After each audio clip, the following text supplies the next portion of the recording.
Hi viewers, welcome to our channel. ప్రస్తుతం మనతో పాటు దాము బాలాజీ గారు సీనియర్ జర్నలిస్ట్ ఉన్నారు. వారితో ఒకసారి మాట్లాడదాం. నమస్కారం సార్. నమస్తే. సార్, అమెరికా అటు ఆదానికి షాక్ ఇచ్చినట్టే ఇప్పుడు జగన్మోహన్ రెడ్డి గారికి కూడా షాక్ ఇచ్చినట్టు తెలుస్తుంది సార్. ఆయన పేరుని కూడా యాడ్ చేసేసారు. ఆయన మీద కూడా కేసు నమోదైంది అని వార్తలు వినిపిస్తున్నాయి సార్. మరి ఆయన మీద కేసు నమోదైతే ఎటువంటి పరిణామాలు ఎదురు చూసే అవకాశం ఉంది? మీరేం చెప్తారు సార్ దీనిపైన? యా ఇప్పుడు ఒక కొత్త వార్త వస్తుంది. అదేంటంటే జగన్ పేరు కూడా అక్కడ ఇండైట్మెంట్ లో యాడ్ చేస్తున్నారు అమెరికన్ ఏజెన్సీస్ అని చెప్తున్నారు. ఎందుకంటే మామూలుగా ఇప్పటి వరకు జగన్ని సపోర్ట్ చేస్తున్న వాళ్ళు లేదా స్వయంగా జగన్ కూడా నా పేరు ఉందా, నా పేరు లేదు, నా పేరు లేనప్పుడు నాకేంటి సంబంధం అని అడుగుతున్నారు. అట్లాగే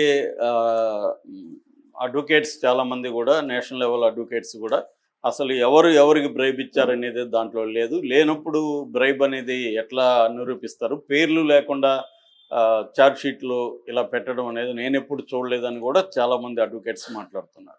అందుకని ఇప్పుడు ఆల్రెడీ 10 రోజులు అయింది కాబట్టి ఇప్పుడు అమెరికన్ ఏజెన్సీస్ FBI కానీ వాళ్ళు జగన్ పేరు పెట్టారు, ఎవరు ఇచ్చారు అనేది కూడా క్లియర్గా అదానీనే జగన్కి ఇచ్చాడు అనేది వాళ్ళు పెట్టారని చెప్తున్నారు. అయితే దానికి సంబంధించి ఇంకా డాక్యుమెంట్ అయితే రాలేదు, కానీ అమెరికా నుంచి కొంత వార్తలు అయితే వస్తున్నాయి జగన్ పేరు పెట్టారని. సో ఇప్పటి వరకు మనం అంటే నవంబర్ 20న ఈ ఇండక్ట్మెంట్ అనేది ఛార్జ్ షీట్ అనుకుందాం, ఛార్జ్ షీట్ అనేది వచ్చింది అమెరికన్ ఏజెన్సీస్. అక్కడ ఏంటంటే ఫారిన్ కరప్ట్ ప్రాక్టీసెస్ యాక్ట్ కింద అదానీ మీద, అజూర్ కంపెనీ మీద, ఈ రెండింటి మీద పెట్టాయి. వాళ్ళు ప్రధానంగా ఎందుకు పెట్టారంటే అదానీ అక్కడ ఫండ్స్ని కలెక్ట్ చేశారు.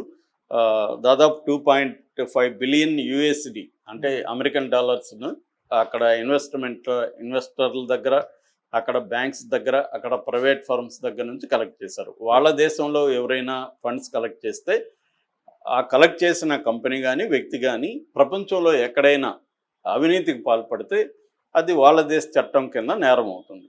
కాబట్టి అదానీ అండ్ అజూర్ కంపెనీ అయితే అక్కడ స్టాక్ ఎక్స్చేంజ్లో కూడా రిజిస్టర్ అయిన company Azure Global Power Limited, Adani greens private limited, green energy private limited. So ఈ రెండు కంపెనీలు అక్కడ ఈ మాల్ ప్రాక్టీస్ అంటే అక్కడ ఫండ్స్ కలెక్ట్ చేసి ఆంధ్రప్రదేశ్లో కావచ్చు, తమిళనాడులో కావచ్చు, ఛత్తీస్గఢ్, ఒరిస్సా, జమ్మూ కాశ్మీర్లో వీళ్ళు బ్రైబ్స్ చేశారు అనేది ప్రధాన ఆరోపణ.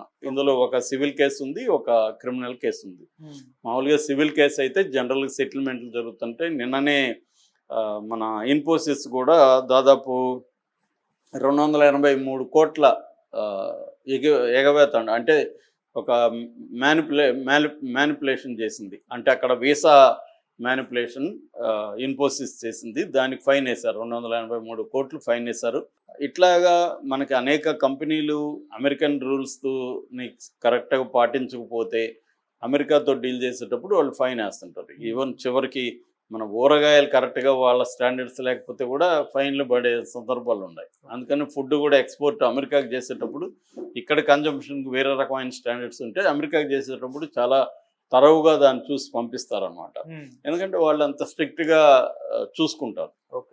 సో అది జరిగింది. అయితే ఇప్పుడు అదానికి దీనివల్ల జగన్ పరిస్థితి తర్వాత మాట్లాడతాను నేను. ముందు అదాని ఈ 10 రోజుల్లో నవంబర్ 20 పెట్టారు కదా, 10 రోజుల్లో అదానికి లాభం ఎంత అంటే నష్టం ఎంత అయింది, రికవరీ దాని నుంచి ఎంత అయిందని చూసినప్పుడు ఫస్ట్ ఇమ్మీడియట్గా అదానికి ఒక 1-2 డేస్లో దాదాపు 3 లక్షల కోట్ల నష్టం అనేది స్టాక్ మార్కెట్లో వచ్చింది.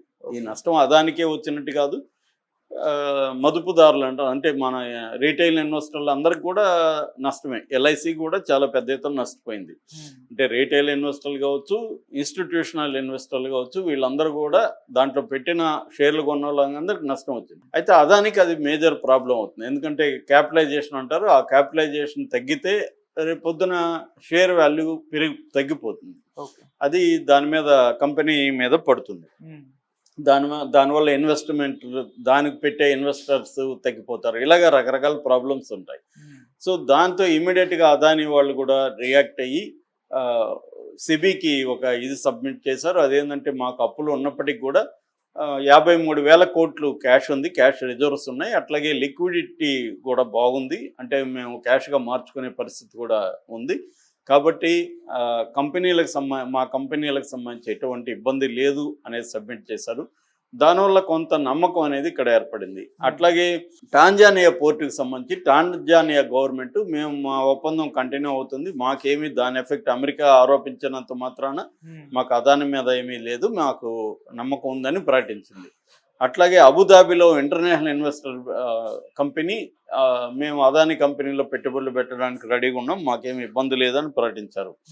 అట్లాగే మహేష్ జట్మలాని కావచ్చు, ముకుల్ రోహత్గి, వీళ్ళిద్దరు సీనియర్ అడ్వకేట్స్ సుప్రీంకోర్టులో, వీళ్ళిద్దరు కలిసి జాయింట్గా ఒక ప్రెస్ మీట్ పెట్టి అసలు ఇది వేస్ట్, ఇది అసలు ఇదేమీ కేసే కాదు, అసలు అదాని మీద లేకపోతే వాళ్ళ మేనల్లుడు సాగర్ మీద మొత్తం 5 కౌంట్లలో 1 and 5 కౌంట్లో అసలు వీళ్ళ పేర్లు కూడా లేవు, ఎవరికి బ్రైబ్స్ ఇచ్చారని కూడా లేదు, ఇది అసలు ఇటువంటి పనికిమాలిన కేసు మేము ఎప్పుడైతే చూడలేదని కొట్టిపారేశారు.